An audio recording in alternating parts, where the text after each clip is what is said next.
and welcome to a maddening episode of Genre Grinder. This month, I am speaking with returning guest, Betsy Jorgensen.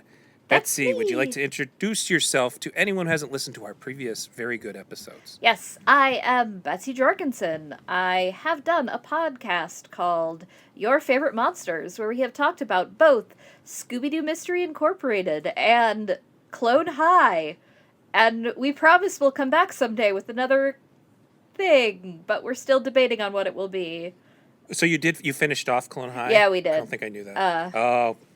It's not that long. It's only like... Yeah, I suppose that's true. It's only 13 episodes, so we kind of chewed through it. And me and my co-host Blake debated about what we were going to do next, but we've both been under a lot of stress. I work in cybersecurity, and he works with kids in public schools, and both of us have been a little stressed. Well, you guys should do some of those shows that got like cartoons that got canceled very quickly, so you only have like 6 episodes to run through, or something like that. You should do Visionaries. Ask Blake about Visionaries. Visionaries is a personal favorite. I will. So every cartoon that we talk about, we're like, oh, we should do that. We'll watch an episode. We'll be like, oh, this is a lot of problematic things. Oh, we yeah. liked terrible things when we were younger, didn't we? It's either that or you rewatch it. Like when I rewatched the original Ninja Turtles, and I realized I was just watching this for toy ads. I was literally watching it for the toy ads. They weren't sneaking toy ads in. I was waiting to see what would be in the toy aisles next. Yeah. What mutant would be in the toy aisles. So cartoons. Today we're going to talk about something that Betsy herself requested, which we're calling asylum horror. Yes. Which I've tried to define as a horror movie that takes place largely in or around some sort of mental asylum. Not horror movies that take place in like a standard medical hospital, because there's a lot of hospital horror movies. And not movies where psycho killers are released or escape from asylums and like early in the first act and then go kill people. So like the original Halloween has scenes that take place in an asylum, but it's a slasher movie. It's not an asylum horror movie.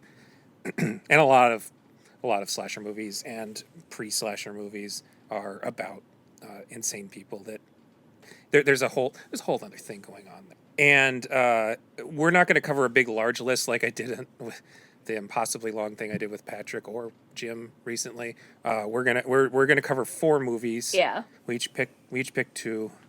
I picked a couple older ones that I realized might not qualify as horror now that I've watched them again. And Betsy picked, she picked one newer one, and then we sort of both talked about a different newer one that we ended up kind of co-picking, I guess. Yeah. I kind of... We waffled around a couple. Yeah. I think like probably the big thing with asylum horror is we kind of mashed a whole bunch of them. We threw a bunch of movies around, but we kind of waffled on which ones actually were asylum horror, because horror movies have kind of a rough relationship with mental illness. Yeah, I mean, before we really get started, I do want to make it clear that I don't intend on making light of mental illness, even though these movies and a lot of other horror movies portray mental illness as an indication of like evil or animalistic tendencies. It's not as common now, but it was definitely a thing for longer than it probably should have been. So there's a problematic quality that I want to establish is part of what makes an asylum horror movie, but also not something that's acceptable now. So if one of these movies was remade and kept all these aspects, that would be an issue. And I've personally never spent time in a mental health hospital. I was in a standard hospital for a while. But when I was a teenager, I was diagnosed with obsessive compulsive disorder and related anxiety disorder. So, that is nowhere near as difficult an issue as a lot of people have gone through. And while I probably wouldn't have been tossed in an asylum in Victorian era, I understand, I've dealt with it my whole life, and I've had lots of loved ones that have dealt with it and needed medication.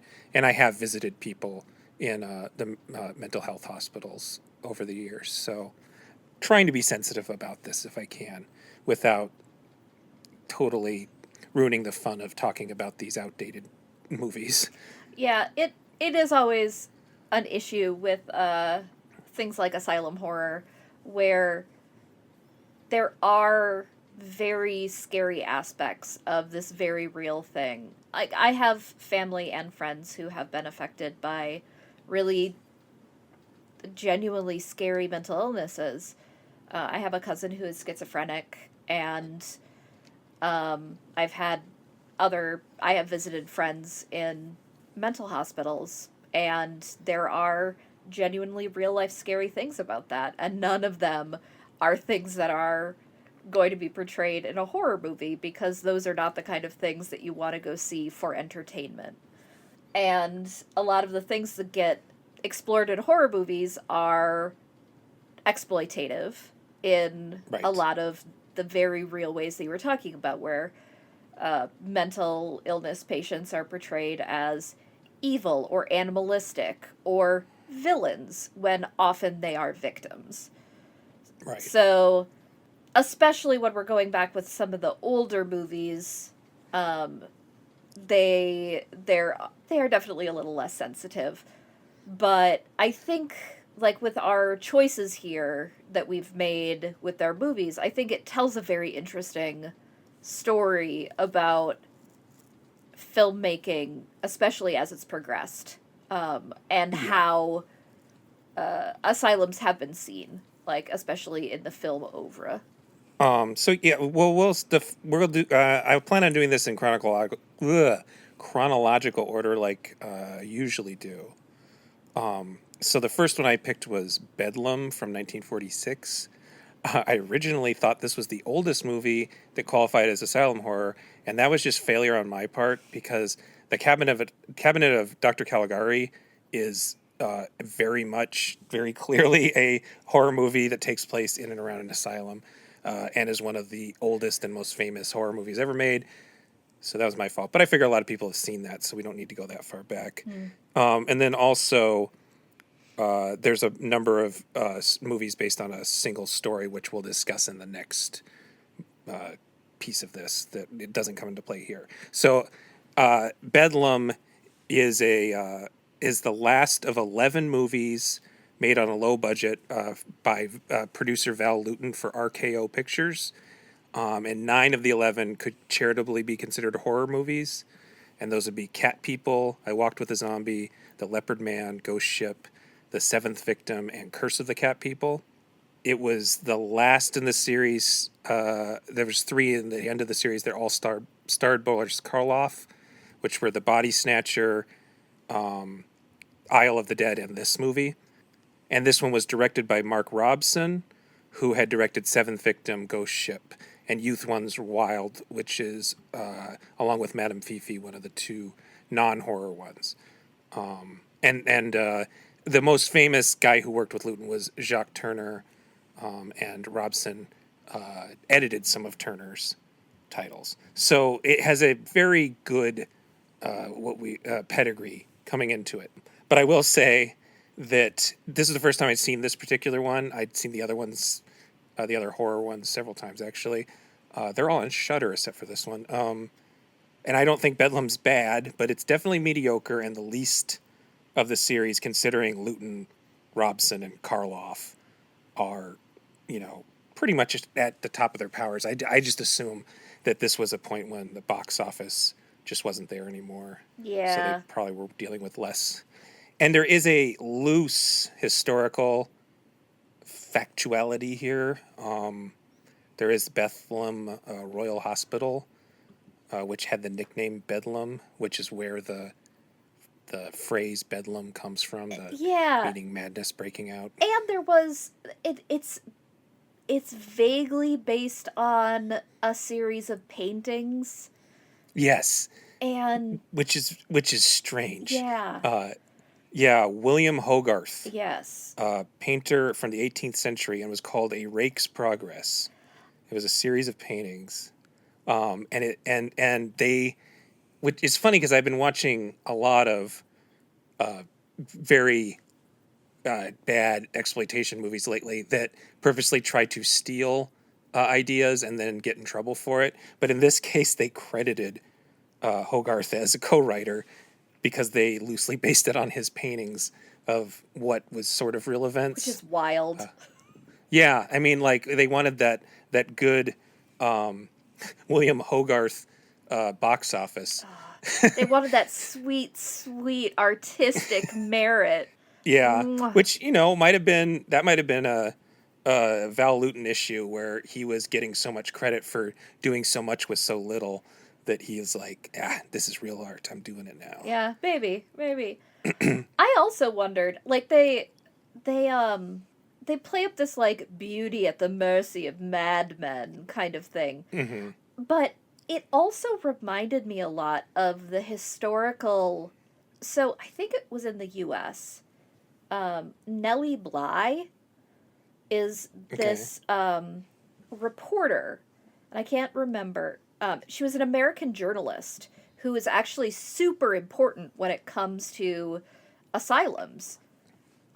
She was a reporter who went undercover into asylums and pretended to be a madwoman and did a huge expose after getting terrible treatment and basically came out on the other side and said, basically she was the pioneer of investigative journalism.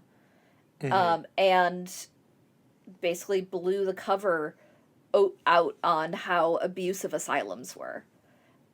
And she's sort of represented in American Horror Story Asylum. I can't remember who's playing her, but there's an investigative journalist who goes in and gets stuck. I can't remember the actress's name, but yeah, American Horror Story Asylum being the best of that series. Yeah. And she was also the inspiration, I believe, for Sam Fuller's Shock Corridor, which is a similar story. It's a male undercover journalist who goes in and sort of loses himself inside after he's not sure if he is crazy or not, which I guess because it's based on a thing that actually happened becomes really common in these movies. Yeah. That like our audience surrogate is some sort of undercover for one reason or another. Yeah. She worked for Pulitzer. I couldn't remember which famous person she worked for. But because the main character of Bedlam is named Nell, and because her whole, like, plot is she goes in and is this beauty who helps expose... Tame the beasts.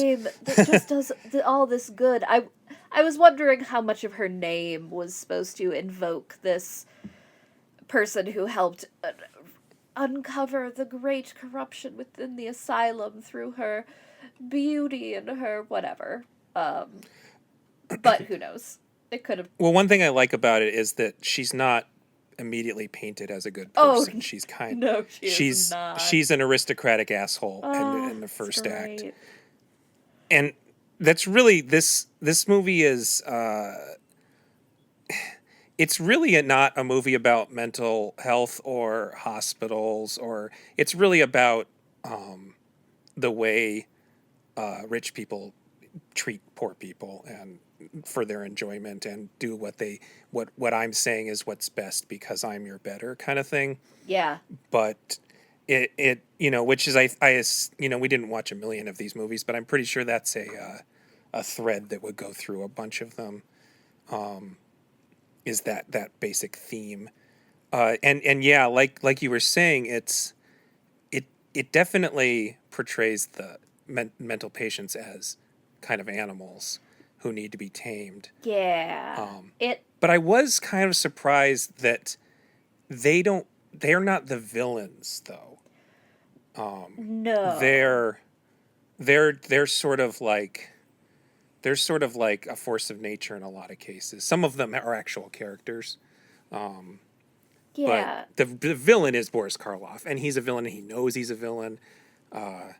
It's a little bit thinner of a character than he plays a little bit more ambiguous characters than the other two Luton movies he's in.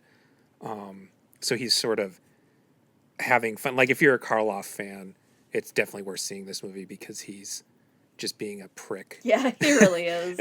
A really eloquent prick. Which, you know, he didn't do that often. That wasn't necessarily his... He wasn't Vincent Price. Nah. I do think he had fun playing against Anna Lee. Mm-hmm. I think she did a very good job in this. Yeah, I mean, the acting is good. Yeah. It's just it is not a great movie.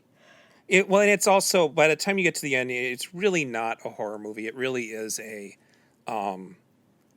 sort of dark drama. Yeah. That is an allegory for something else. Mm-hmm. And what was also interesting to me about what we were saying about the treatment of mentally ill people. I was sort of taken aback watching this, which was, you know, the 40s. It was really, I think that the reason it had any sort of progressive quality to it is that in the 40s, we were looking back, and in the 60s, but basically 40s through 60s, a lot of British horror in particular is looking backwards at the sort of cruelty of aristocratic sciences and class. Uh-huh. And sort of going, can you believe how savage our community rulers were back then?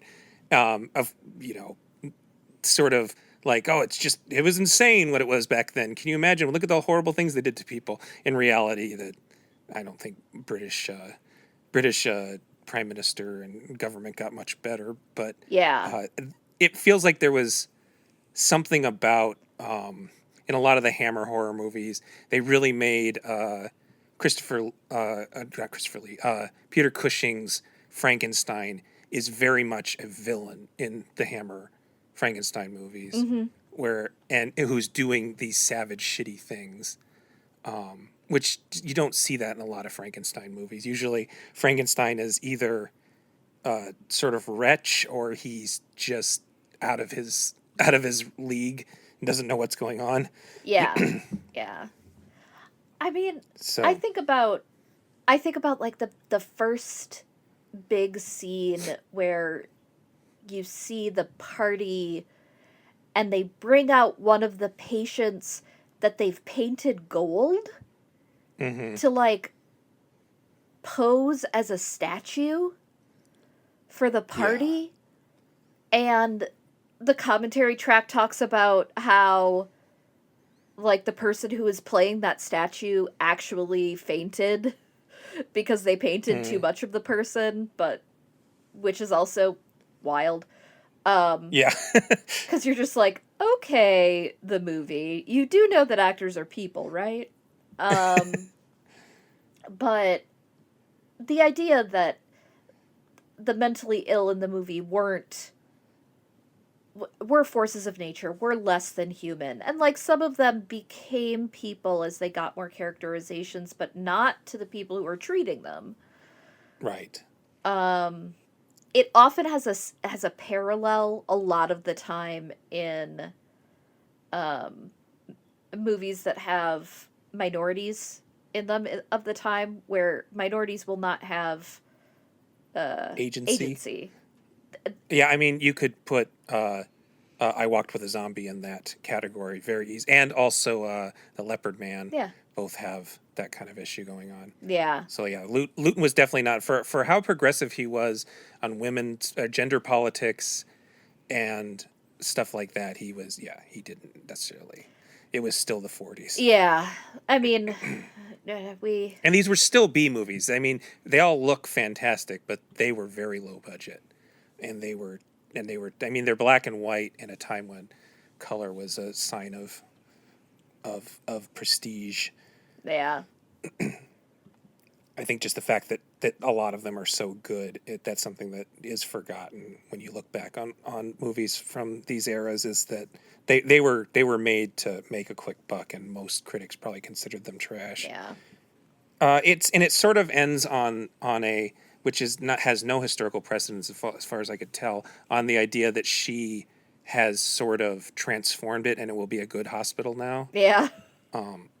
Which I'm sure it became a better hospital, but there's no like legend of one rich woman who went in there and fixed everything. Oh, absolutely not. Bedlam pretty much had. There's a reason there's a word. Yeah.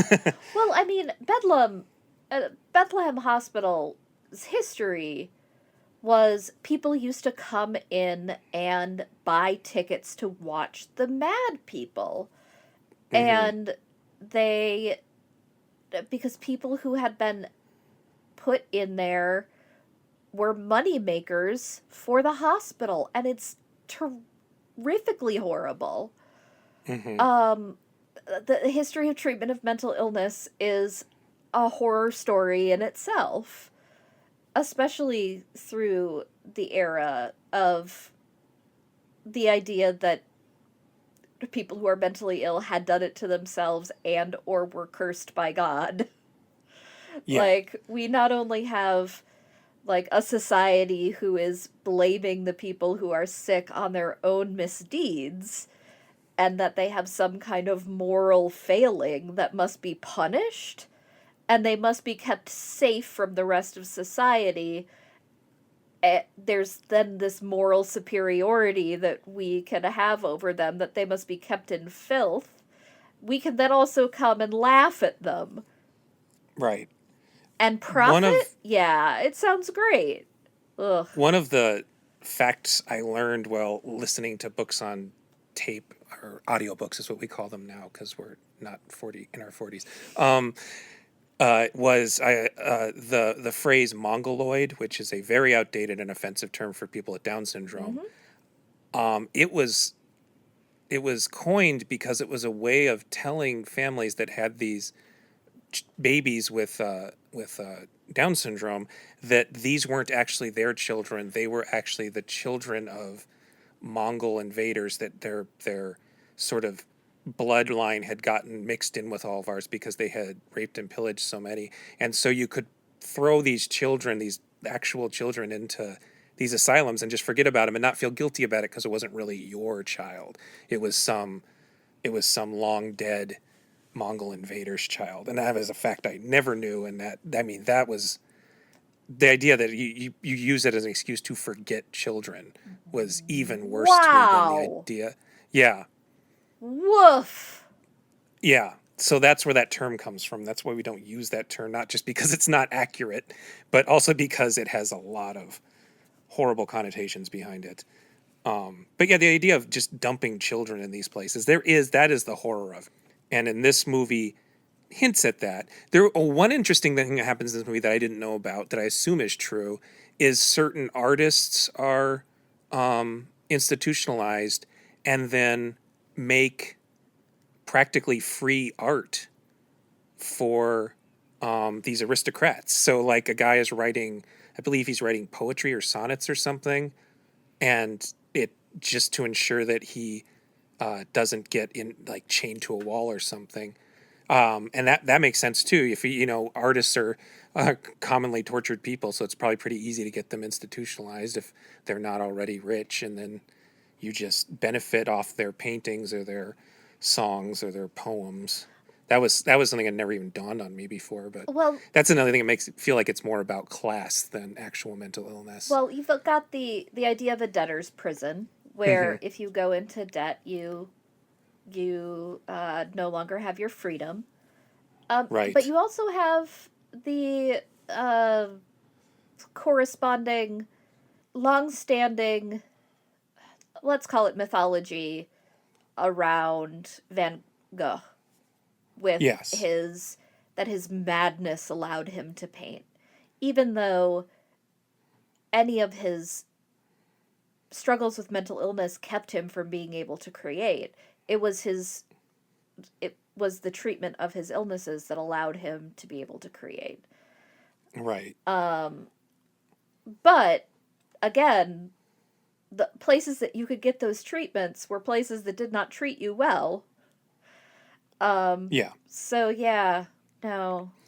Your best case was in this movie. There's sort of the higher class of mental patients that have card games that they play and stuff, Mm-hmm. and they are sort of protected from, the wretches of, people are like left in cages and holes and Yeah.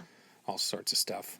So even within the mental asylum, there's still an echelon of class going on. Yep. Uh, It's pretty bleak. yeah. And so I guess that kind of makes it work as a horror movie, even though it has a happy-ish ending where she does help people. And I guess the horror movie part that Karloff's character, it's an interesting thing where Karloff's character gets kidnapped and held hostage, and they have a sort of kangaroo court, Yeah. which which I realize happens in Batman all the time. Oh yeah. Like Batman getting kidnapped and having Arkham Asylum do some sort of, like, there's episodes of cartoons, but it's based on things that happen in the comics. And then it sort of happened in I think the last of the Chris Nolan movies. There's a scene where Scarecrow is presiding over Yeah, I think so. a sort of Yeah. court of criminals. So that's kind of amusing to me that they did that. And they do the thing that happens in all the Batman movies, is that they decide that he's ultimately not responsible for everything, and that it's not like Batman usually is let go or whatever, but in this case they decide that it's not right of them to keep him, and he only gets his comeuppance because of the quiet lady in the corner that actually is a weird mainstay of all of these movies that we watch. Practically, there's at least 3 out of 4 of these movies have the quiet lady who stands in the corner and doesn't really do much until certain points, and when she's needed to do. In this case, she's needed to murder the antagonist so that he gets comeuppance, because I'm sure there were some kind of, what do you call it, rules about that they couldn't have let what is it called, the pre ratings. There was a thing called the Hays Code? Hays Code. That's it. So I'm sure it had something to do with the Hays Code not letting criminals get away with criminal or deviant behavior, so they had to kill him. But the idea that the insane people are of sound enough mind to take responsibility and not just revenge. Yeah, it was an interesting way. I think the last act is all really pretty good. Yeah, I think. Yeah. Well, it also goes to the whole idea that they are more forces of nature, because nature can't, if they are like as beasts, they can't have evil thoughts. Right. So if they revenged, then they would have been human. Right. So it is that kind of catch-22 of, if they would have had enough agency to be vengeful about their treatment, then they would have had enough agency to be people. But because they were like, oh no, we cannot find him guilty for this, because he could. Yeah.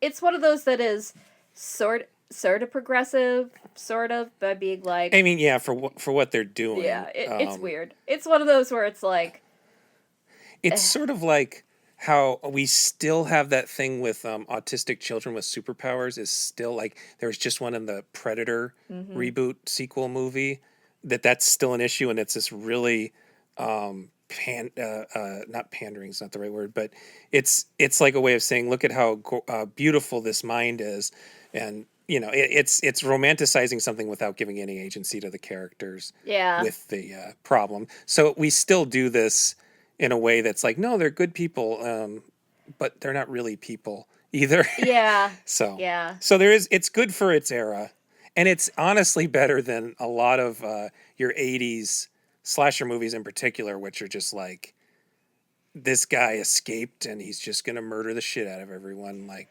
it, or this guy has had some sort of post-traumatic stress thing happen and it's turned him into a murderer, and that kind of stuff. Yeah. So, and then they completely Poe-ending him. There's a lot of there's a line of Poe through a lot of this. Well, yeah, and in fact, okay, I think we can. Unless you had something more to say, I will move on to the next Yeah, one let's do with it. that one Yeah. because This is basically my attempt at a half. segue. Yeah, it's an awesome segue. Basically, like 99% of every one of these movies is based on Edgar Allan Poe's The System of Dr. Tar and Professor Feather, which was first published in 1845. It is the basis for, and I'm going to do my best here, the system of Dr. Gudron, and the sorry, which is also known as the system of Dr. Gudron and the Lunatics, which is a French movie from Maurice Turner from 1913. Unheimlich oh boy, I'm bad at German too. Geschichten, which is called The Living Dead here in America, is a also from the teens from Richard Oswald. There's a Spanish anthology movie with several versions of different stories called Manicomio, which was released in in the 40s. There's a S.F. Brownrigg movie called Don't Look in the Basement from the 70s, which is this mega low budget American drive-in movie that I think just didn't have the correct copyright because it's always on TV and it's always part of those 40 movies for $10 DVD sets. It's really trashy. And then there's a Czech film. I will not try to pronounce the Czech title, but it's called Lunacy. That is also based on it. But then the one we're covering here is a Mexican film that's known as The Mansion of Madness, or La Mansión de la Locura, and it was called Dr. Tar's Torture Dungeon or Dr. Tar's Torture Pit in some countries, directed by Juan López Moctezuma. I made them. This is also not quite a horror movie. It's sold as a horror movie. Obviously, Dr. Tar's Torture Dungeon. This is actually a surrealist comedy. Yeah. Well, yeah. With some horrifying elements. I mean, it ends how if somebody had pitched this to me as a comedy, I would have slapped them. Yeah, well, Ugh. it's a foreign made film, and like a lot of surrealist movies from the 60s and 70s, it's difficult to judge which parts were meant to be funny and which parts are meant to be, because this is another one that's clearly just this is a metaphor for class. And apparently, I was reading up on it, and apparently the Poe story is assumed to be a metaphor for class as well. Yeah, I can believe that. And the idea in the story is that a young, usually young, in this case, I guess he's not that young, psychologist or psychiatrist goes to an insane asylum where he witnesses just weird shit, and it's revealed that the guy who is the superintendent and the lead doctor actually has, along with other inmates, taken over the asylum and are posing as doctors. And they have imprisoned all the other the real doctors and nursing staff and everybody. And so I mean, it's a simple story, and it's a story you've probably heard a million times. And this is the Mexican surrealist version of it. And I think I liked it a lot more than you did, but it's because there's something about this specifically Mexican surrealism that kind of appeals to me. And so you have to really be you have to take into account that it's going to be obnoxious because a lot of it is performance art. And performance art is the only thing more obnoxious than surrealist comedy. Yep. Yep. And it's not something. It's something that grew on me over the years. And so, and it's also very pretentious. Just surrealism in general of all types it takes a certain level of pretentiousness because you either have to fully embrace your metaphorical meaning, or you have to fully embrace this sort of Dadaist idea that there's no such thing as meaning.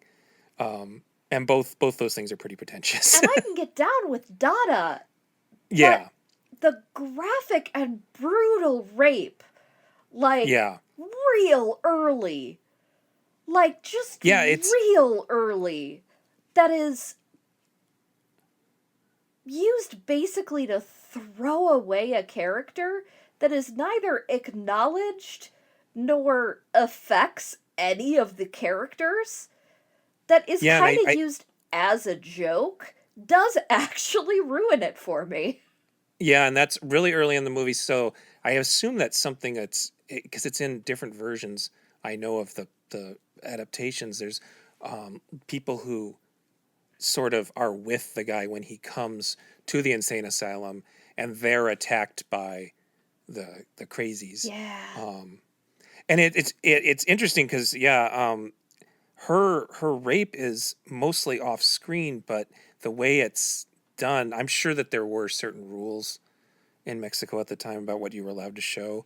But it's still really brutal, and Well, it's it's off screen in the way that it's the just off screen. yeah, and the part that's off screen is the bad part. Like all the chasing and the holding down and all that other horrible stuff is all on screen. Yeah, Um, like when you say it's off screen, it's not like they pan away from the room and stuff. It's like it's in a forest and he runs after her and basically tackles her to off screen, and then the camera goes up a little bit to give them room for thrusting. right. Like, It's not I spit on your grave, but it's still yeah. pretty severe. And I do think uh, it was probably one of those things that had some sort of meaning in it. What's interesting about it is that watching it and watching it, and I had watched it years ago. It was one of those things. There was a weird video store in Phoenix, Arizona, that had a lot of bootleg Mm-hmm. horror and cult movies. So I rented it, and I probably saw it when I was like 19 or 20. So I didn't really remember any of it, and I think I actually had it confused with Juan López Moctezuma's next movie, which was called Alucarda, which is more of a nunsploitation Mm. thing. It's like sort of like Ken Russell's The Devils, but also, and it's also, that's right, it's also sort of the sapphic vampire novella Carmilla. Ah, yeah. So it's like Carmilla meets the Devil's nunsploitation thing. It's a lot more of just an over the top horror movie kind of thing than this one is. This one has a lot of long scenes of, they've clearly just had local performance artists and visual artists set up a sort of a sort of like area that they're going to then walk the camera through. There's a lot of the camera movement's actually really interesting because a lot of it is lopped off, and they'll just film through some sort of sculpture or something. Which, I mean, which is kind of fun and wild. Like, Yeah, in a lot of ways, like tonally, it reminded me of Wicker Man. yeah, Like, yeah. That sort of, because Wicker Man's also sort of a comedy yeah, where someone is out of their depth and sort of being led around by people who know what's up, yeah, that he just thinks are crazy, but they're actually sort of in charge. Yeah, you're right. That's a good comparison. yeah. Um, And that there's definitely, like, they have a plan and they're doing something, and there's something vaguely sinister going on, but he doesn't quite know what it is. I think the key difference for at least me as the audience member was the rape, and that there was that weird. So the main character goes with the head of the asylum, who, as we know, is actually a patient who has kidnapped. he's sort of like staged a revolt and Yeah, took over. yeah. And I can't remember actually. Does he say that the person the old head of the asylum's daughter is his daughter? Yes, I believe he claims her as his Okay. daughter. So he basically just steps into the feet of the head of the asylum and adopts the daughter of the head of the asylum. And the head of the asylum's daughter is the only one who is from the old regime. And you have no idea if she is going along with it or not, or if she's one of the bad people. But she is definitely at least playing along for Right. most of the movie. And so that whole thing is going on. But you have the one character who's going along with the head of the asylum, but you have the other guy who is in the cab with his wife who just got raped. Yeah, and that's like, And he just it never. leaves her there.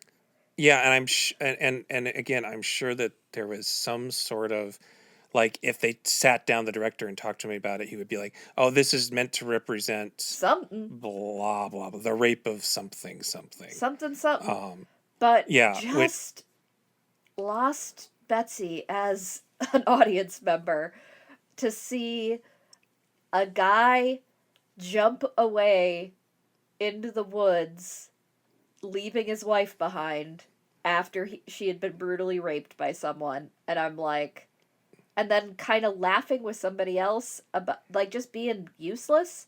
I'm like, you have made no effort to go back to get your wife or girlfriend or whoever, your compatriot. well, it also is the easily the worst and most boring part of the movie is them trying to escape and getting recaptured. Yeah, it's 'Cause terrible. It feels like an attempt at making a regular movie instead of. Yeah. Yeah, it definitely has a big dip in the middle around that part where there's just these escape scenes that don't really go anywhere, and then it sort of goes back to where it was, and that's where a lot of the sort of what I've been calling performance art picks up. Yeah. And then it's fine. Like, Yeah. once they basically, they needed to get the other guy from the carriage back because they needed another character of a certain, and I'm just like, it's sloppy writing. Yeah. And yeah, it's a kind of movie where the writing is like, you honestly wonder if there was a script yeah. for a lot of it. Yeah, you do. If they just sort of had these local artists and actors doing their thing and just sort of cut it together after the fact. I did a little research into this at the risk of sounding like I know what I'm talking about, which I really don't. Surrealism has an extensive history in Mexico. Louis Buñuel, who is probably maybe the most important figure of 20th Surrealist movement, alongside Dali, relocated to Mexico from Spain with a lot of other French and Spanish artists, and continued working there. And Frida Kahlo is one of our most revered. I mean, she was loved at the time, but in the decades since, Frida Kahlo has become one of the most revered female painters, let alone surrealist painters, or let alone that, but female painters of all time.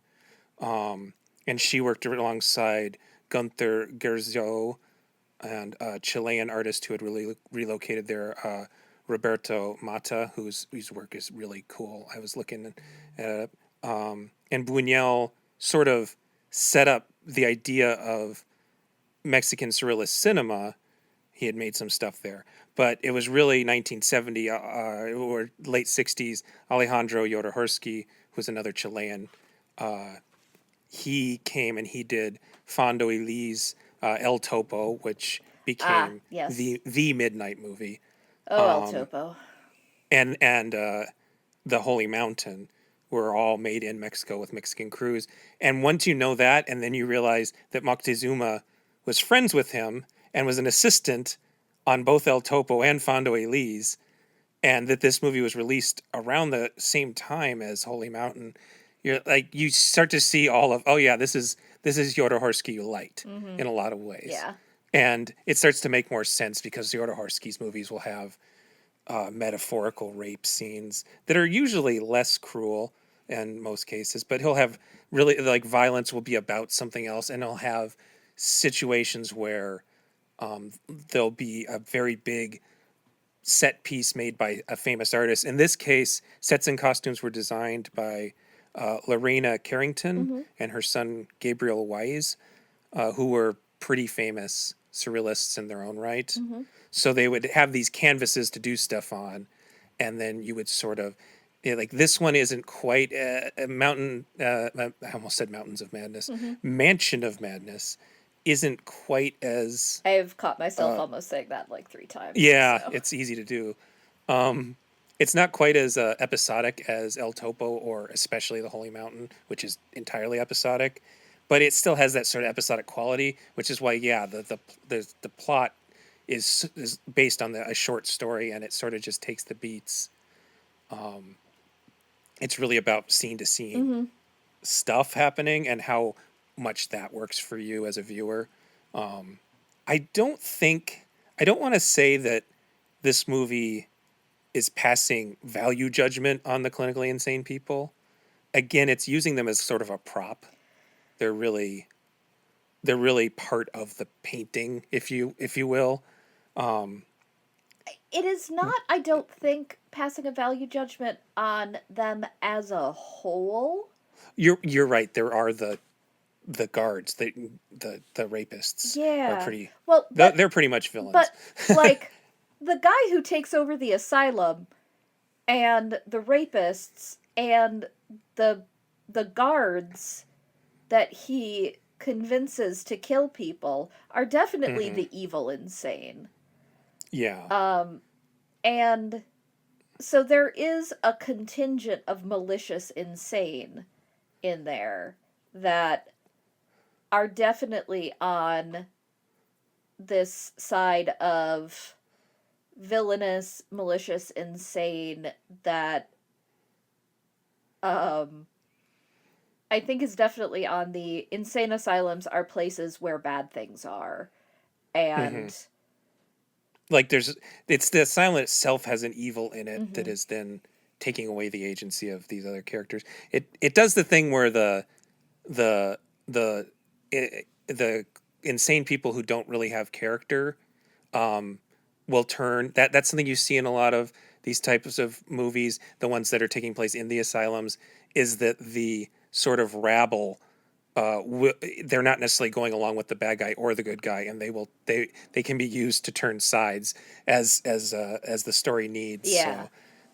So, Yeah, which I'm sure is a class warfare thing. I'm positive, which it is not a particularly progressive one because it's kind of implying that the poor don't have agency and that they need to be ushered. But I think that's what they're going for. I mean, there are people there and we just want to rule them. Yeah, exactly. But yeah, I think I do enjoy most of this movie. Again, yeah, like you said, there's a rape scene that doesn't really have much. It's not allegorical enough. It's not obviously allegorical enough to serve much of a purpose. I mean, and a lot of that is just because the person who is raped has no character other than to be a victim. She has no place in the story afterwards. The people who attack her are monsters. They don't have characters before or afterwards other than to be monsters. And the part of the story that it is just to add horror.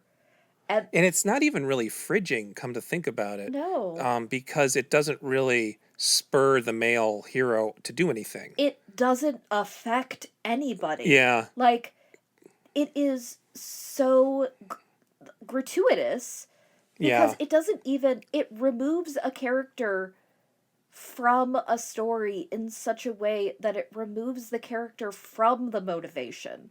It is the weirdest choice. Like, and I will fully admit that I might just not get the cultural connotation of it, but it was bad for me. Yeah, well, and I wonder, it was cut by, and this is already a pretty short movie, it was cut by 11 minutes by the American distributors to make it more of a horror movie. And I wonder if that scene was cut because it serves no purpose to what, especially if you're trying to create a narrative, or if it was left in because it's one of the things that's definitively horror. Yeah. And I don't necessarily want to hunt down, because I don't think the Dr. Tar's Torture Dungeon version exists anywhere that I can find it, but it would be kind of interesting to know if what the American distributors considered worth. Yeah. Keep it in. Yeah. I mean, But and then, like I said, the middle part, or the end of the second act where they're trying to escape and not making it out, is, for me, that was just dull, and I can't appreciate a surrealist comedy / horror movie to have. I can't appreciate if it's dull. Like that's like one thing you should not be doing. Yeah. If You have to that's your have goal. to keep it going. Got to be snappy. Yeah. However, we do have our murder siren who invokes the French Revolution. Yeah. Yeah. I think Which was bizarre, but fine. I loved that. ultimately I'd recommend watching a la carte, and then if you like that, then check this one out. Yeah, just I haven't seen the other one. Is Mary Mary Bloody Mary was his most straight horror film. I've never seen that one, but it's apparently more of a straightforward vampire movie. I think if you know the rape is coming, like and it's you'll know what's going on, and they don't really cut away, so just skip it. You're fine. Yeah. Like the rest of it, there's a funny guy who dresses up like a chicken. He's worth the price of entry.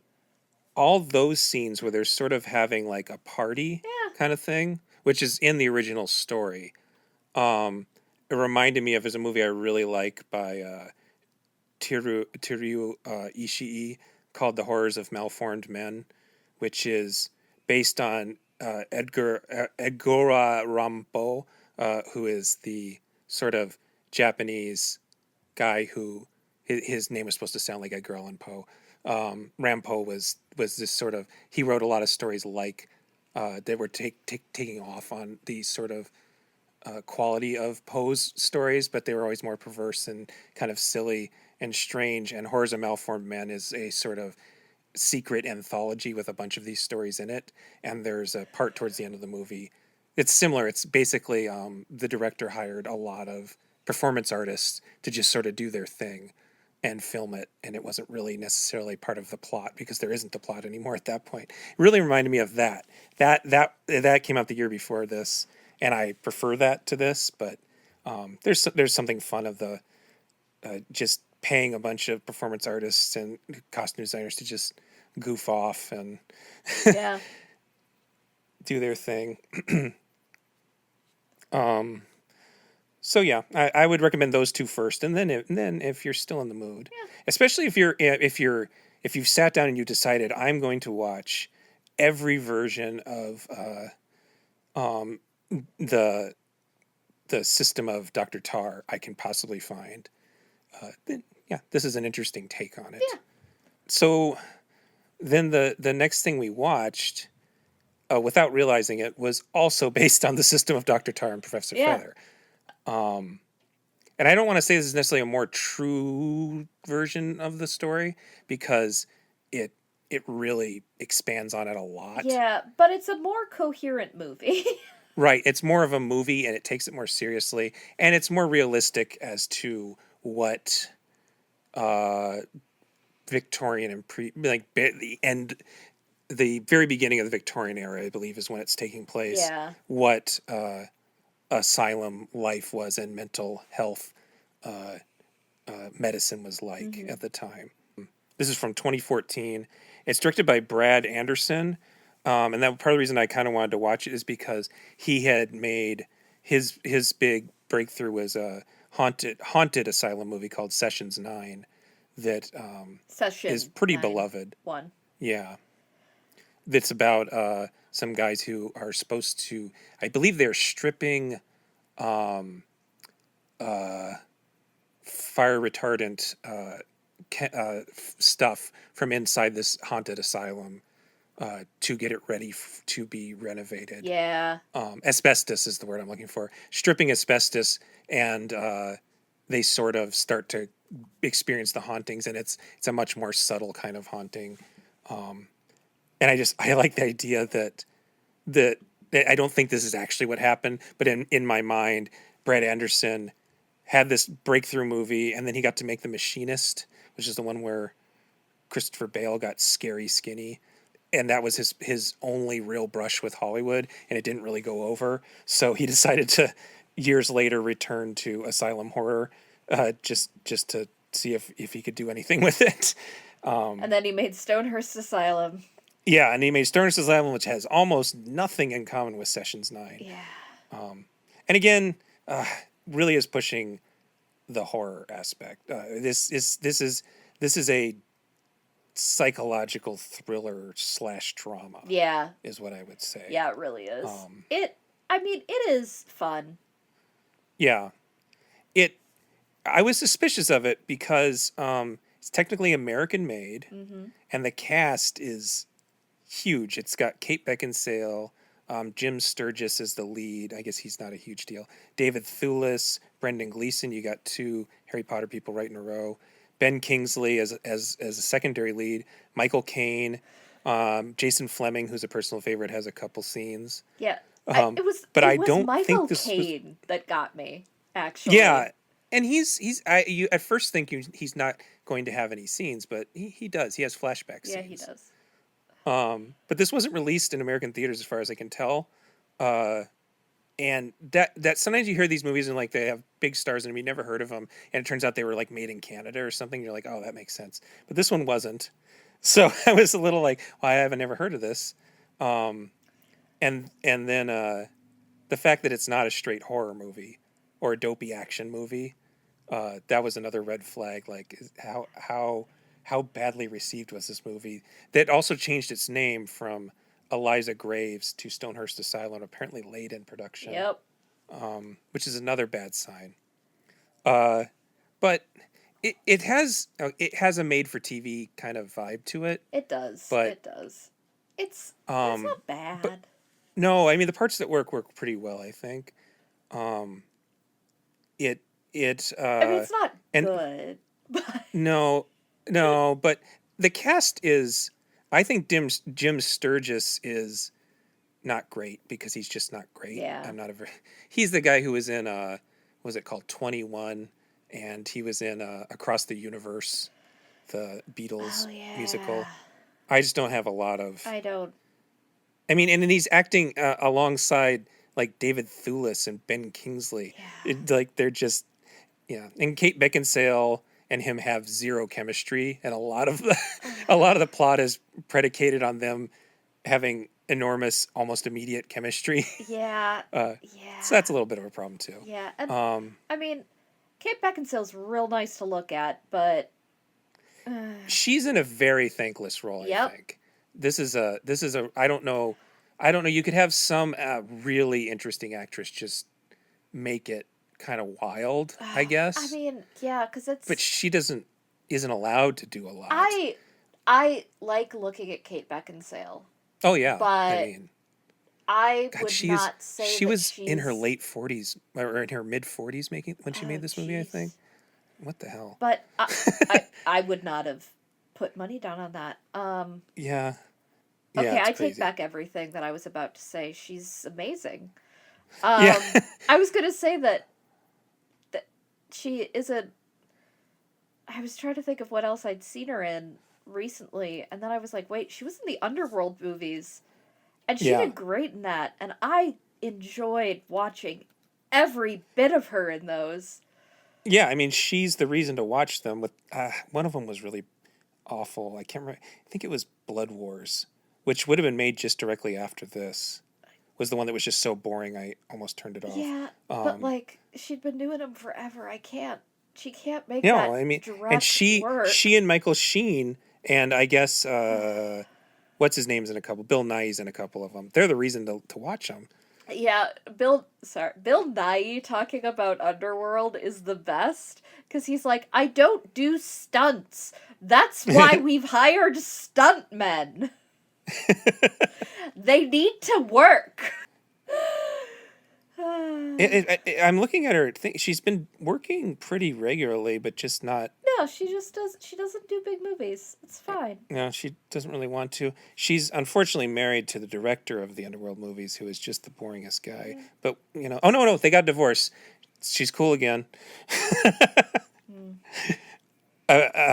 Anyway, so her character. So this is the same plot as the last movie. Guy is gone to look into an insane asylum where, unbeknownst to him, there has been a coup d'état, and in this case, Ben Kingsley has taken over with the assistance of some of the other patients and locked the evil doctor, who is Michael Caine, and his assistants down in the basement, And is in keeping the boiler them. room. Yes. And is keeping them. Is he keeping them drugged up? I can't remember. It's been a while. No, actually, one of the things. Oh, so what's interesting about this is you can tell it was made in the post New Millennium, because it does a very interesting thing with this story that Kingsley's character is actually good for the patients, and he by helping them instead of torturing them, because Michael Caine's guy in the flashbacks, we learned, just basically literally tortures mental illness out of people. Yes. So there's a sort of tragedy that the Kingsley's character is actually pretty good at this. And they also reveal the twist way earlier in the story. Like, it's at the end of the first act that Beckinsale pulls him aside. And so Beckinsale's similar character to the daughter in Mansion of Madness, but what her story is that she is someone who's basically an abused wife who might have some, either they don't understand how PTSD works, or she also has some sort of seizure disorder, where she has been, because she has fought back against her husband, she's been he's institutionalized her, which was a thing you could do back then. Yep. Probably still can pull off in some communities. And let's be real. So you can absolutely do that. Yeah, I mean, I'm positive there's still cases of people who, women in particular, being considered a danger to themselves and others, and being put into our modern version. I guess you call them mental hospitals now. I don't even think that's the correct term anymore. Institutions, I think, is still institutions. the euphemistic so term. she is she's helping because she sees that it's better this way, and so and then at the same time knows that she's protected here, because if she ends up back with her husband, he'll probably kill her or continue abusing her. And so that's why it's kind of a thankless role, because she has to sort of be den mother and love interest and keep the peace, and doesn't really get to do a lot else in the movie. Yeah. But so yeah, there's the indication that everything is actually better with the inmates having taken over, but that they're no longer getting deliveries of supplies, so there is no medicine to go around. And the Jim Sturgis character decides, well, after he figures this out, he decides he's going to try to undermine this and figure out a way to stop it. But the longer he stays, the more he realizes maybe Ben Kingsley's a good person. And then it has to do that thing that so many movies, like, mainstreamish movies, have to do, where they present a conundrum. It has two sides, and you realize one side is inherently correct in moral sense, in the real world moral sense, so they have to introduce a reason why we won't follow them anymore. Yeah. Like in Captain America Civil War, clearly Iron Man is in the right. And it's just no way I can morally, I think most of the audience is like, oh yeah, that makes sense. So they have to introduce, oh yes, but they're throwing people into superhero prison without trials. And so well, now we can't support Iron Man anymore. So in this case, Kingsley gets pissed off because he does have problems. We discover that he mercy killed a whole bunch of people during war. Yeah. And sort of drove him mad. And so he has Michael Caine's character basically entirely fried by early ECT, electroshock therapy. So because he's done something so brutal, I guess it pushes him over the edge. So then he lets the patients do more and more violent things. So it doesn't really make sense that it would happen, because basically there's two really awful people. One is the David Thewlis character, who's one of the guards, and then his sort of secondhand guy. Most of the other patients aren't really villains.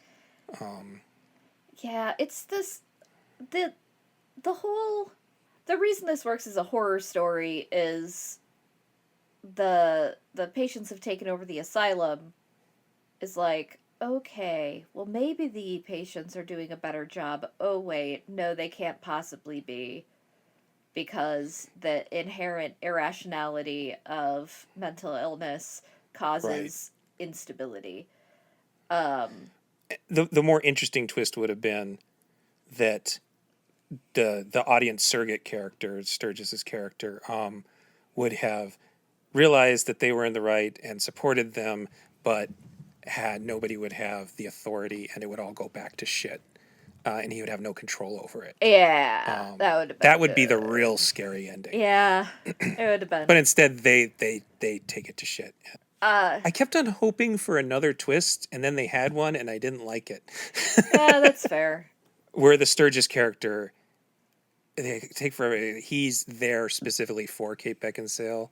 Yeah. And at first, you think he claims to be a student who'd seen her, but it turns out that he's himself an escaped mental patient who the Brendan Gleeson doctor says may just be a shell and just takes on the personality of whoever he's around, and Which is so dumb. yeah, and so yeah, I was waiting the whole time for a secondary twist. I'm like, oh, they put that twist early because there's gonna be a second twist, and then there was one, and I was like, I didn't like that. Yeah. I wish I hadn't asked for that. This was clearly my own fault. Yes. Well, and I think both this and Mansions of Madness really heavily inspired a movie that we almost talked about, but decided we didn't. But then we delayed recording this, and I ended up watching it again anyway. Shutter Island.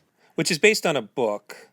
It's a 2010, the Martin Scorsese movie. Yeah. So I think my assumption is, now knowing that these were all based on the Poe story, is that Shutter Island had some basis in the Poe story. I mean, it had to. And it's sort of the same twist, except for that the protagonist is the secret insane person. Yeah. And that there's sort of... So, like, Ben Kingsley is in both movies, and in one he plays a pretend doctor, and the other one he plays sort of a pretend inmate. Well, I can't remember now. No. Is Kingsley's character a doctor in both? Yeah, he's the head of through? the asylum.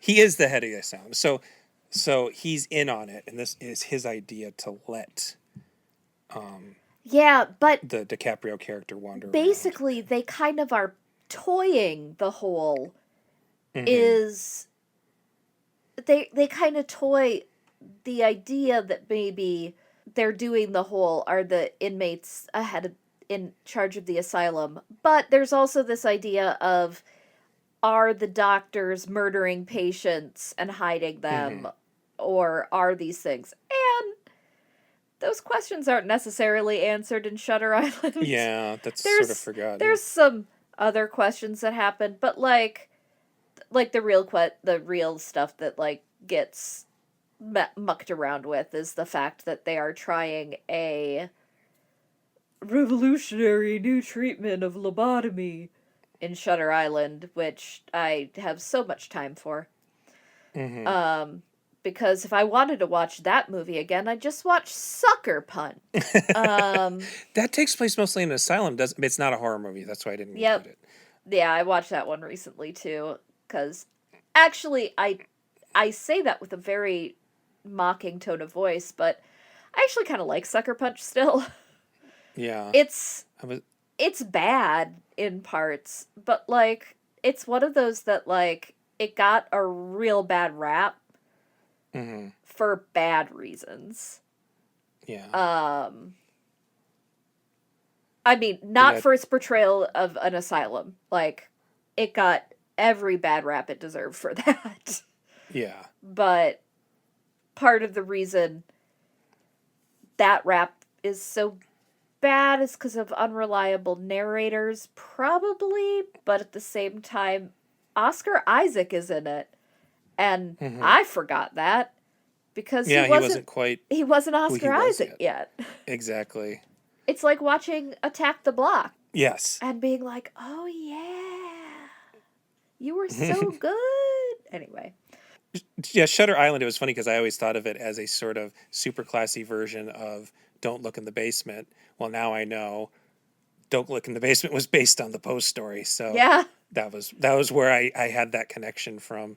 Yeah, it just kept opening up on you. They're all Shutter Island's one where when the twist is revealed, to me initially I thought it was kind of dumb and really convoluted, but it ends on this ambiguous note that I find interesting, that DiCaprio's character knows. Yeah. And that he actually wants to forget and he wants to get the lobotomy, which is interesting to me. Yeah, I think that is interesting. I do think the conversation he has with Mark Ruffalo. No, he has a conversation with the person who knows who he is. Oh, Ted Levine. Ted Levine. Yeah. Yes. Yes, Ted Levine in his voice. Yeah. The Buffalo Bill from Silence of the Lambs. Yeah. Yeah. Who's like, yep. You're, I'm that guy you're looking for, I guess, but they know you told me when all this, and like the double meaning of that conversation when you know how the movie ends, like when you're in on it, is still just very good. Like, yeah, that he will not sanction this buffoonery. He thinks this is stupid. Oh no, that's not the conversation I'm talking about. Oh, I thought you were talking about. So you're not talking about the one where he picks him up and he drives him back. No, that one's also very good. I'm talking about the one where Hurley, the guy who ends up playing, I think he played Rorschach. Oh yeah, Jackie Earle Haley. Yeah. He's in it, and he plays a guy in a cell, and he's he's basically so I didn't rewatch this, but I do. Yeah, he plays a guy in a cell, and he's basically the crowning action of Act 2, or maybe he's like the last thing that happens before everything unravels in Act 3. But basically, DiCaprio comes in and talks to him, and Haley's character is like, DiCaprio's character is looking for a guy with a name, and he asks Haley's character if he's that guy, but the name that DiCaprio's looking for is his name, DiCaprio's character's name. Right. Well, and Haley's character is like, if you're looking for that, you don't know who you are, and you're seeing your wife, and you gotta let her go, because if you can't let her go, we can't leave. Isn't there a Isn't there a Silent Hill game that has a very similar where it even ends in a I think it was the one on the Wii. It even ends in a lighthouse tower. That's Alan Wake. Was that Alan Wake? Oh, okay. Alan Wake goes to a lighthouse. Okay. But it was something I watched either you or one of our other friends play. It's not something I played by myself. And that would, admittedly, if it was on the Wii, it could have been Frozen Memories, which is one of the very few Silent Hill games I didn't play. Okay. Alan Wake goes to a lighthouse, but that's on the Xbox.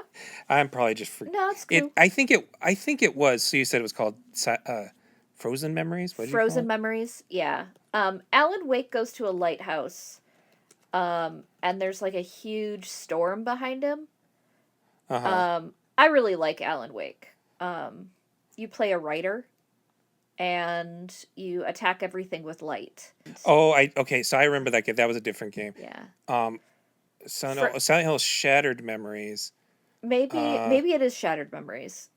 Frozen. I remember a lot of things were. It has a frozen girl on the cover. Yeah, Shattered. Yeah, that might be why I think it's Frozen Memories.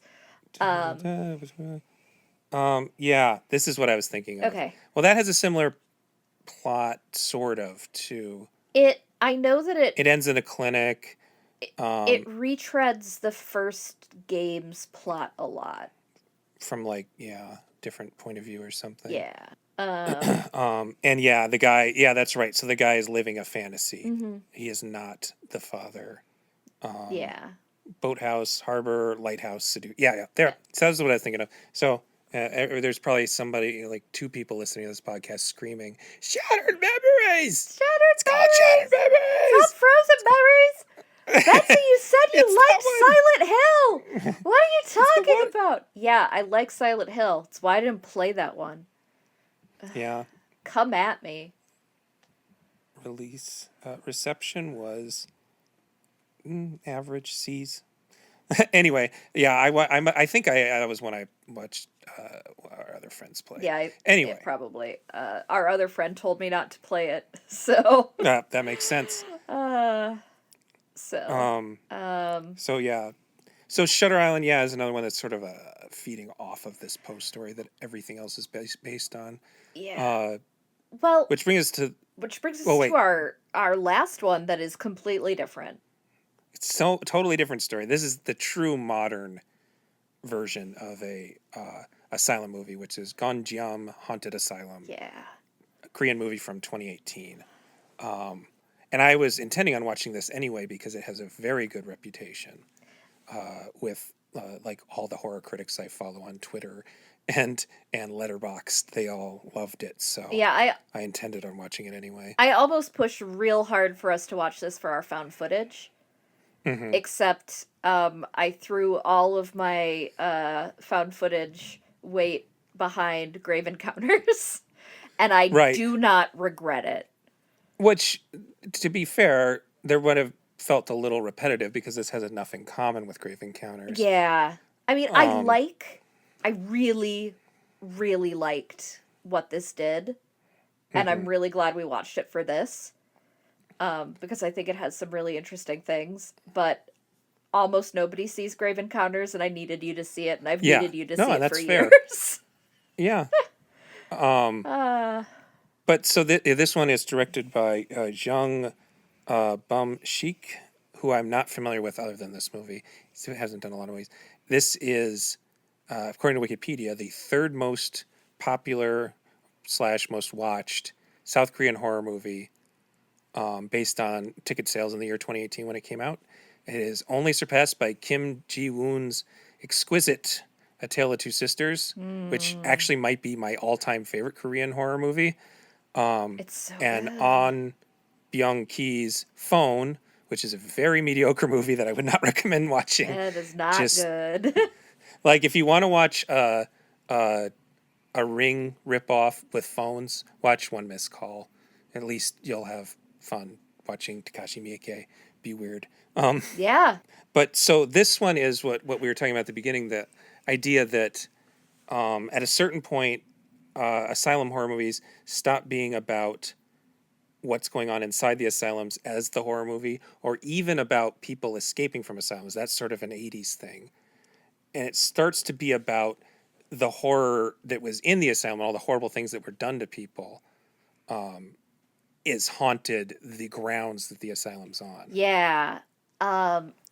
It is about the permutations and like the penetration of the evil done there no longer is the people and like it is no longer that the insane are the villain.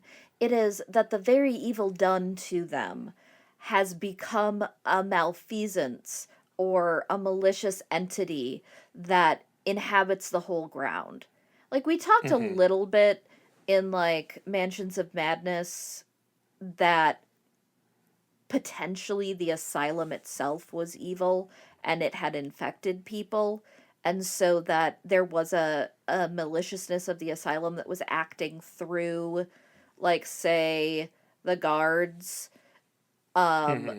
or the guy who took over was obviously a villain, but, like, there was some evil of the asylum itself that was acting through those who were insane. Mm-hmm. But once the asylums have been emptied, that evil that remains there cannot be that of the mad, it must be some other evil. And so usually it has to do with the evils that were inflicted upon people who were there.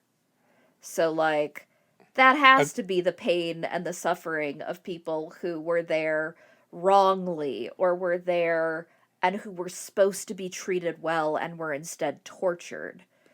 So, Yeah, the first version of this I ever saw was the William Malone House on Haunted Hill remake mhm. from '99, which is a sort of fun, wacky horror movie, but has this idea that the spirits are these evil doctors, and one played by Jeffrey Combs, Mhm. and sort of tortured patients that are trying to get their revenge after the fact. Yeah. That's and then I'm looking at our list, and then that becomes a very common thing throughout a lot of these.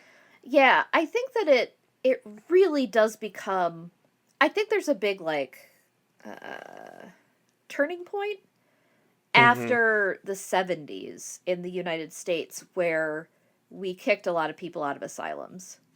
Well, yeah, actually, the really bad thing that happened, the last straw, was that Reagan administration in the early '80s booted out a bunch of mentally ill people onto the streets and caused a mental health and homeless crisis that we're still kind of dealing with today. Yeah.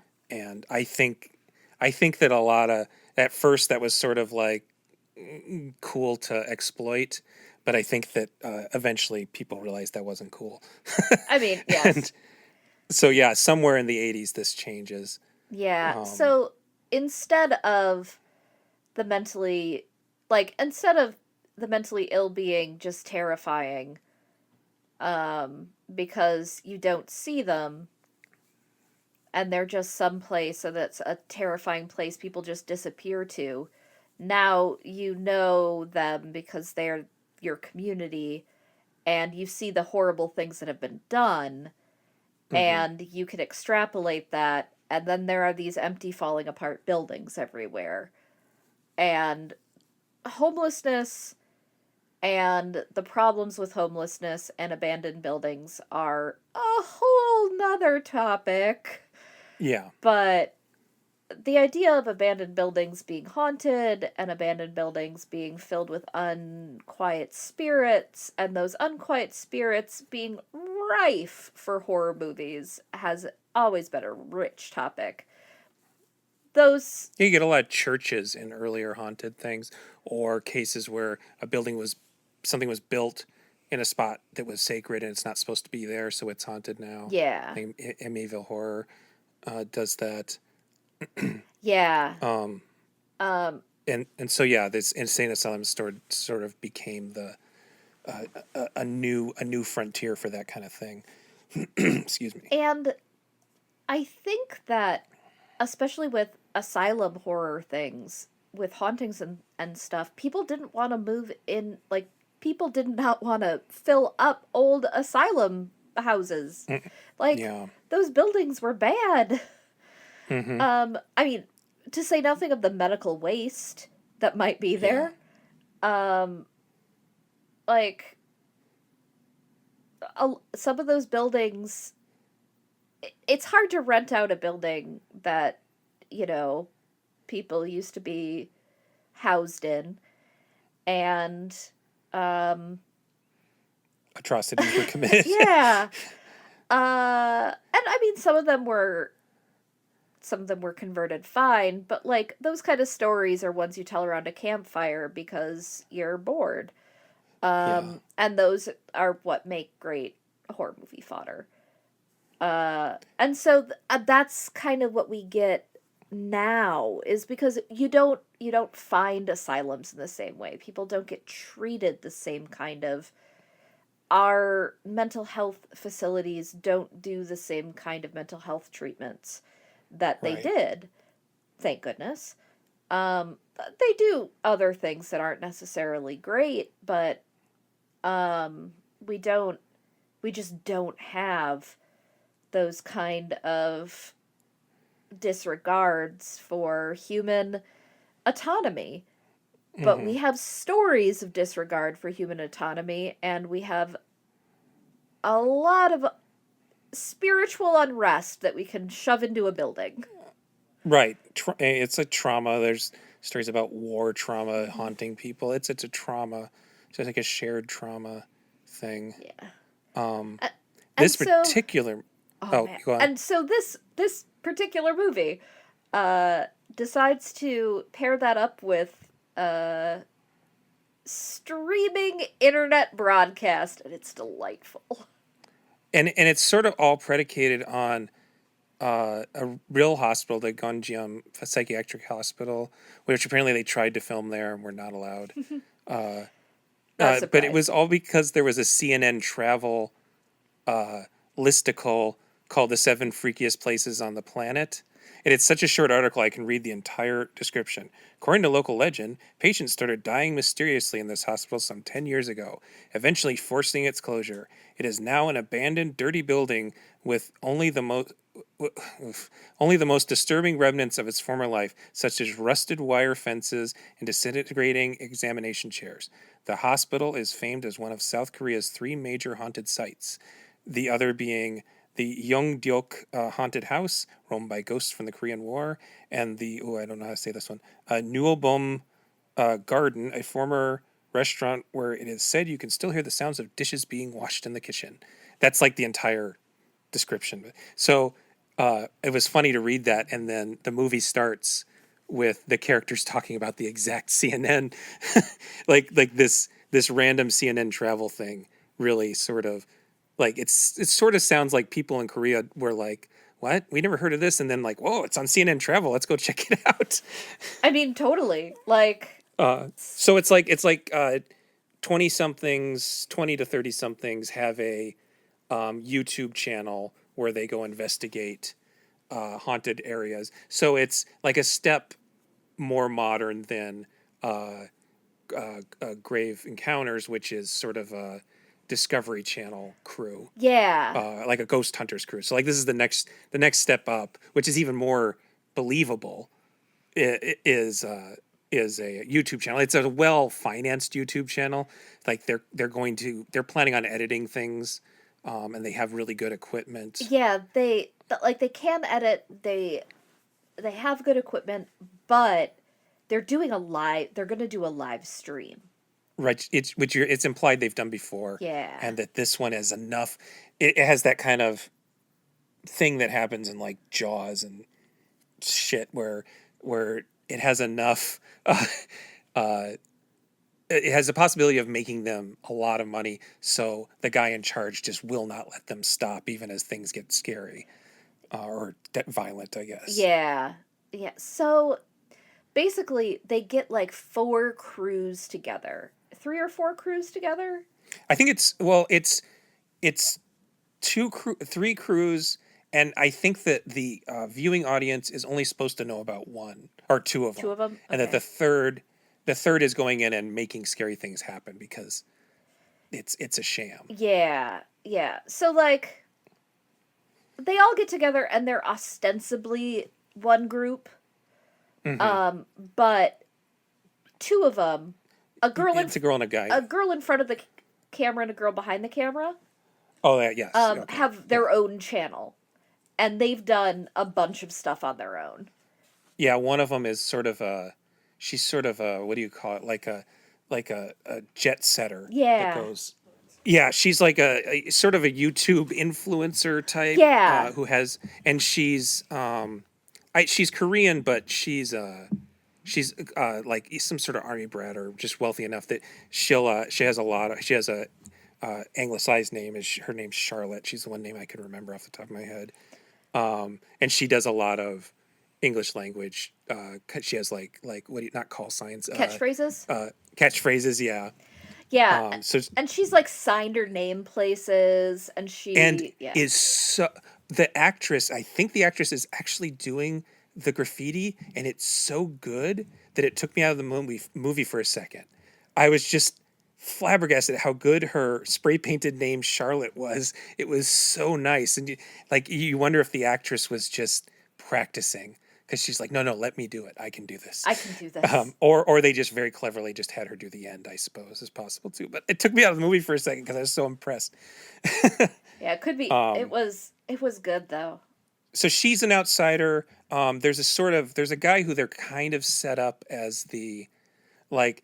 There's a slight hint that he's going to go crazy and do something bad. I think at the beginning of the movie, who's another outsider, but he's really just sort of a nervous guy. Yeah. With his baseball cap, I think he has throughout. Uh-huh. Yeah, and then it seems like the other people mostly know each other. Yeah. Yeah. And like there's the main dude who seems like the most friendly of them, but he's the guy who stays in the tent. Yeah, they call him Captain. Captain. So he's not even an on-screen personality. Which is he's weird. Sort of the producer. Like, yeah. When it first came up, it seemed like he was going to be the main guy. Yeah, it's like he hires talent. I think... So he definitely wants this to be a job, like a real big job. Like he wants this... He's the one person who has the most to lose if they don't go through with it, I guess. Yeah, yeah. I almost wonder if he's the biggest actor of them. Not knowing most of them were actually new? Not in very many things. Okay. I looked into it. The one girl who is, I can't remember the character name, she actually got award nominations for this. And nice. She was an actress. She's sort of the one who has the most dramatic stuff. She's the one who tries to help Charlotte. She did so good. Yeah. So she was, but a lot of the other cast was, they were sort of not big time stars, which has probably made it. That actually helps in those kind of found footage movies. It really does. If you're not recognizing faces. Yeah. So basically they're going into this asylum, and there's this one door that nobody's been able to open to this creepy room. And it's 4 stories, I believe? Yeah, something like that. So they're trying to work it story by story, and they have a plan, and that this horrible room is, I believe, on the top floor. Yeah, it super is. It's on the... And so they're kind of lead up. This is going to be their big moment. Yeah. That will get them all their subscribers. They're trying to get 1 million viewers. Mm-hmm. Yeah, it's very formulaic in its build up. But it's very efficient too. Like it opens with one of these YouTube videos, these faux YouTube. I went to the what they claimed was the YouTube site. I was really hoping there was like augmented reality, like there was a real YouTube thing that had promotional bits. It does not exist, unfortunately. But that would have been really fun. But they give the whole plot of the hospital in this like 4-minute like rush, and then we get to know all the characters who are very likable. There was another movie we watched that we aren't talking about that was just called Horror Story, which is a Indian film that's on Netflix, and I didn't particularly like it. It's not on Netflix anymore. Oh, it's off there now. But you can't find it. Part of the reason I didn't really like it is because the characters were really unlikable, and they were all playing pranks on each other and just being kind of mean to each other. And in this case, even Captain, who is sort of the villain, is a likable guy. He's super likable. You have fun goofing off with them before they go into the... Yeah, he's super likable until everybody leaves the tent. And he becomes despicable at that point. Right. Which is great. Yeah, I mean, and it has a good, because it's formulaic, it has a good way of like, we all know that shit's going to get real and that it's not all fake because we're watching a horror movie. But it has a really good way of transitioning from fake scares, which as an audience we learn to not be frightened about pretty early on, to real scares, which very nicely there's a lot of jump scares, but the really scary stuff focuses more on the dread, and you know, having that in there. So it transitions very well. And I think if it wasn't formulaic, you would have to spend too much time explaining things to the audience instead of just letting them kind of experience it. Yeah, it does a very effective job with all of its pieces, its build up. There is some really, and I'm not. We discussed when we talked about found footage movies. I'm not particularly susceptible to found footage movie scares or jump scares in general. So I like good creative versions of it. This one has two scenes I really liked. One is there are disembodied hands that keep reaching around characters' faces to like cover their eyes, and as soon as one of their friends notices, because they're all wearing like GoPros that look up at their faces and in front of them, so we're seeing it from both points of view. And as soon as one of their friends warns them, the hands retreat. I'm doing it. That's why I just hit the microphone. I'm doing it with my hands right now. And the idea that hands are like something out of your peripheral, and as soon as you notice that it disappears, that made me think of again video games, where the way to be scary isn't to put characters in an impossible situation where monsters are going to jump out from the shadows and eat them. It's to put them in a situation where they can defend themselves, but it's not going to be possible to continue to do it all night long. Yeah. So you can't continue to notice the hands reaching at you all night. That's way scarier. The idea that you have the tools you need to stop this from happening, but it's just not going to work out, is way scarier than just being jumped by something. Yeah. And then there's another really video game-like scene where the girl is locked in a room with what looks like it's a very Silent Hill-like thing. It's like a eviscerated corpse. Like it looks like there was some sort of autopsy done on it, and it's just standing there. And she's watching it. As long as she's watching it, it's not moving. So she's trying to move to the door and open it without taking her eyes off of it. And it sort of made me think of like the booze in Super Mario World. Oh yeah, totally. Where as long as you're facing them, you don't get attacked. Yeah, I thought that stuff all worked really well. Yeah. Better than jump scares. Yeah. Like try to figure out the rules of the ghost house you're in. Right. Yeah.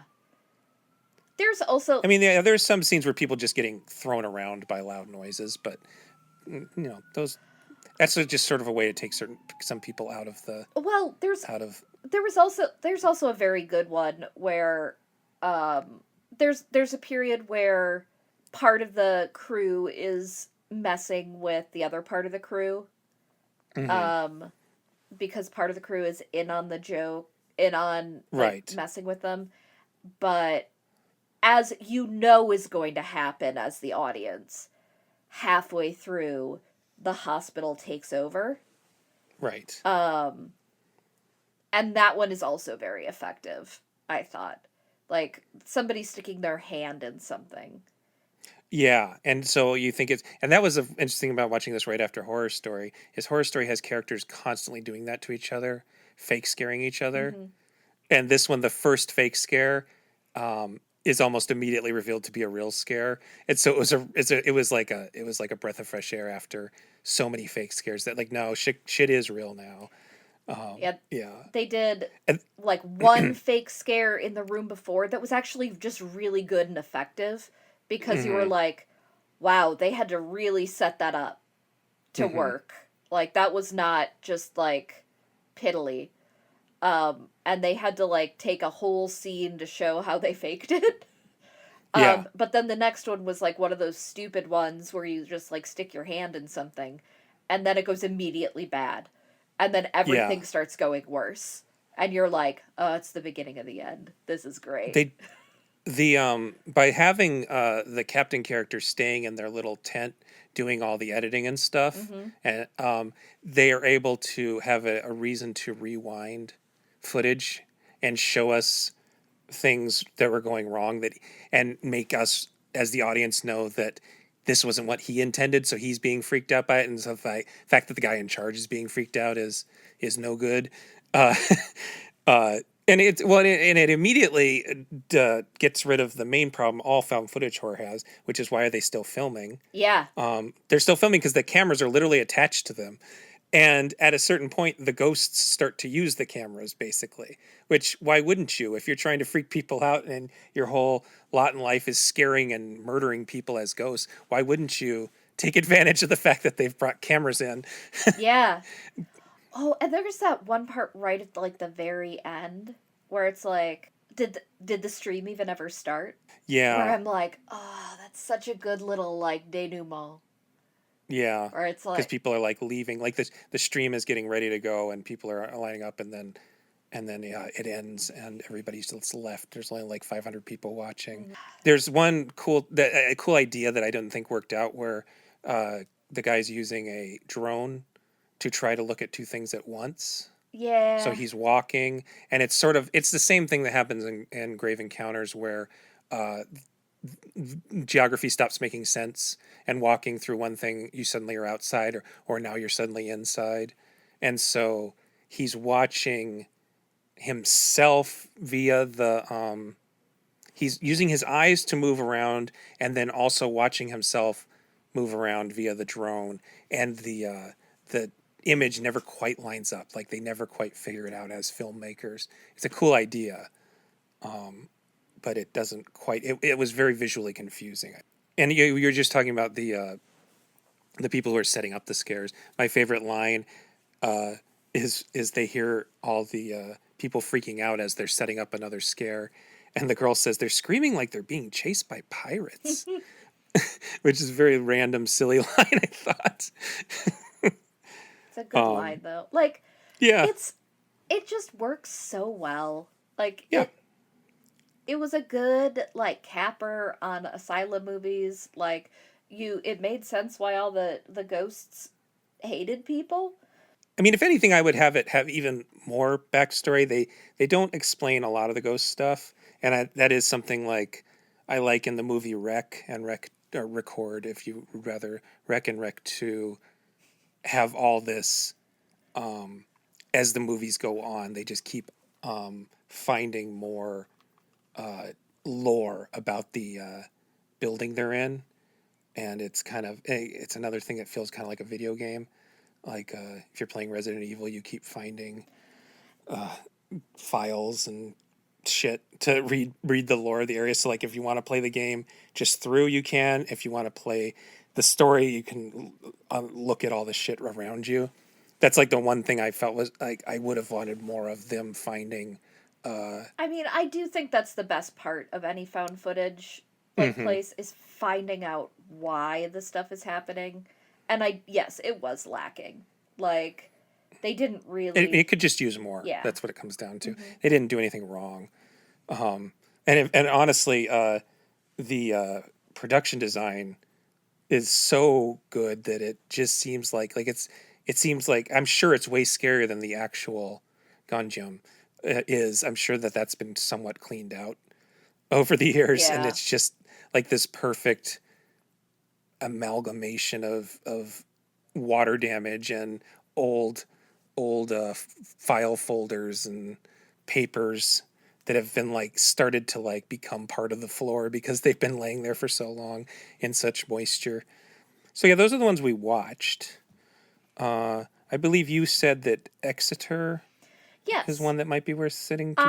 I really like Exeter. Let me just And I really do like House on Haunted Hill remake. House on Haunted Hill remake choice. Exeter is I would say Exeter is fun. It takes place in an asylum and it talks about it is one of those that wild things are happening in an asylum and a possession occurs and Okay. the possession is said to be some resident of the asylum and they find out a lot of backstory, so it's both like demonic possession and asylum and um kids sleeping over in a place where they shouldn't be kind of movie. It's kind of a wheelhouse that I Mm-hmm. enjoy Mm-hmm. of horror movies. Um, Ordinary teens decide to experiment with the occult in an abandoned asylum. It's fun. You have a couple franchise horror movies. Frankenstein and the Monster from Hell was the last of the Hammer Frankenstein movies. It takes place in Asylum. Nightmare on Elm Street 3 is one where actually the kids are victims and the doctors aren't bad guys.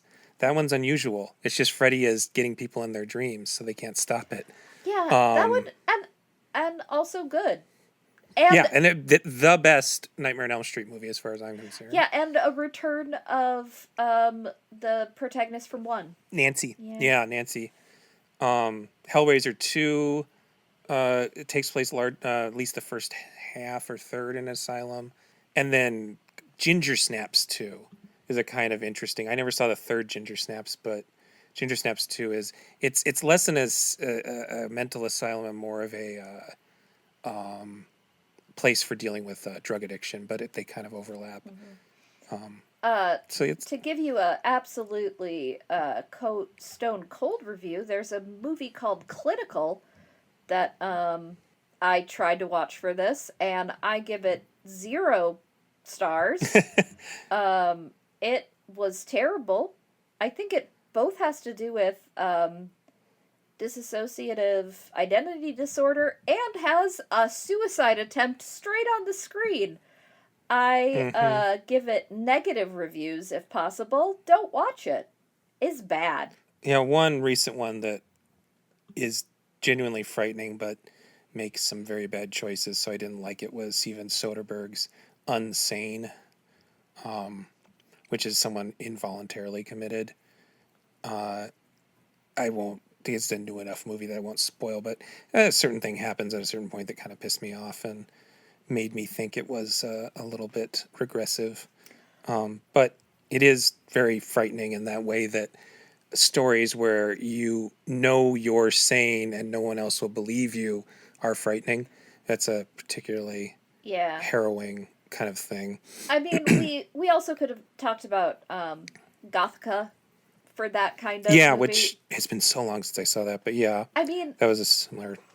Gothica is one of those weird ones. It is the dark reflection to The Fugitive, I want to say. Not okay. Because it is I murdered my husband. I'm a doctor, but I woke up in my own hospital because I've been committed. And I need to have my colleagues break me out so that I can be acquitted of murdering my husband.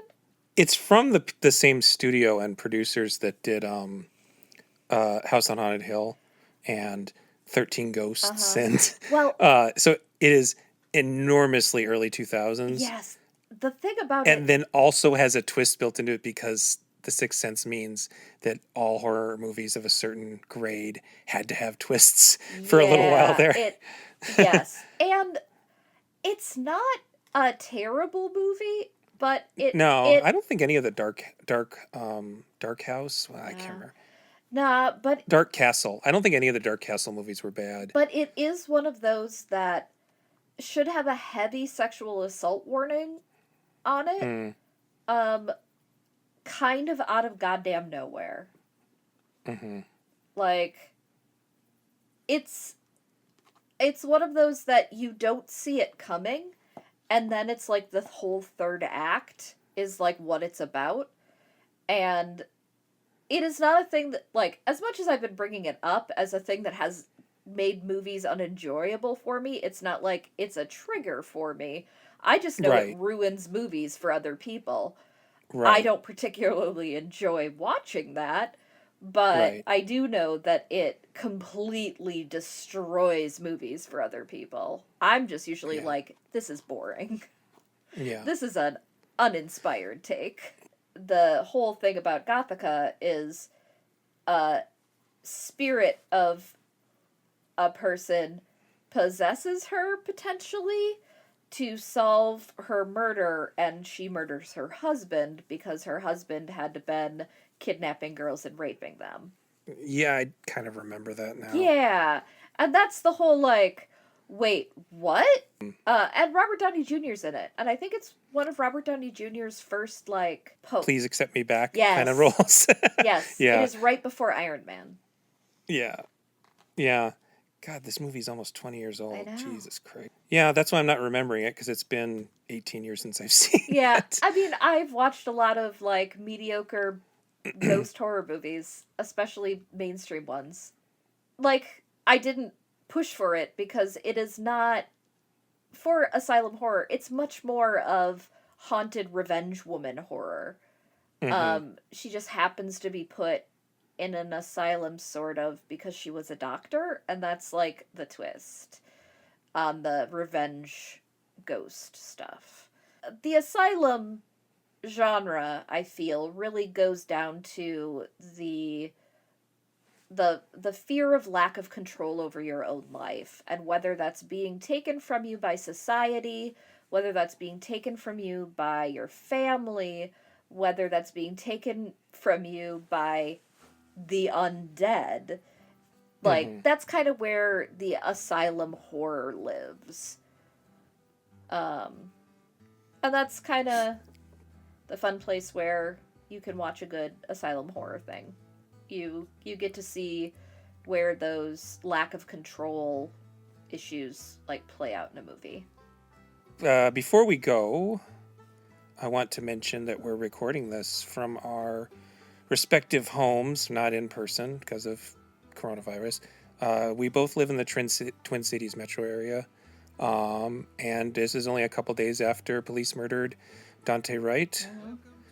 So I'm going to include links in the description of this podcast and on the Genre Grinder website for the Memorial Fund for his family, and Brooklyn Center Mutual Aid Fund, and maybe some other local organizations. I can fit more of that on the Genre Grinder webpage, obviously, than I can in the description here. But, I mean, for all I know, I haven't checked Twitter in a while. There might be, there's probably protests going on right now. It is a little cold out today, but... Yeah, I mean, lockdown doesn't happen for another half hour now, so they're probably out. Yeah, that's the thing, is we're actually having curfews. I don't think that my smaller city has one, but there's been curfews, and there are military vehicles on corners. It's pretty bad. Yeah, I can hear the helicopters over my house, so... Yeah, you're closer to it than I am. And all of this, well, the Derek Chauvin's case, the thing is going on right now, and there's still at least another week of that. So, yes, if you have money you can give to any of these things, please check the links. Otherwise, where can the people find you, Betsy? Well, I think the best place to find me is probably just on Twitter. I am at Avatar of Chaos. And that's usually the best place to find me. Okay. You can also, yeah, that's the best. But also my podcast is Your Favorite Monsters, which you can find at yourfavoritemonsters.com. And we have a whole bunch of links where you can find us on Twitter, Tumblr, and our podcast feed. And as per usual, you can find me at Gabriel Powers. I'm sorry, I'm not even mentioning. At Gabriel M as in Matthew Powers.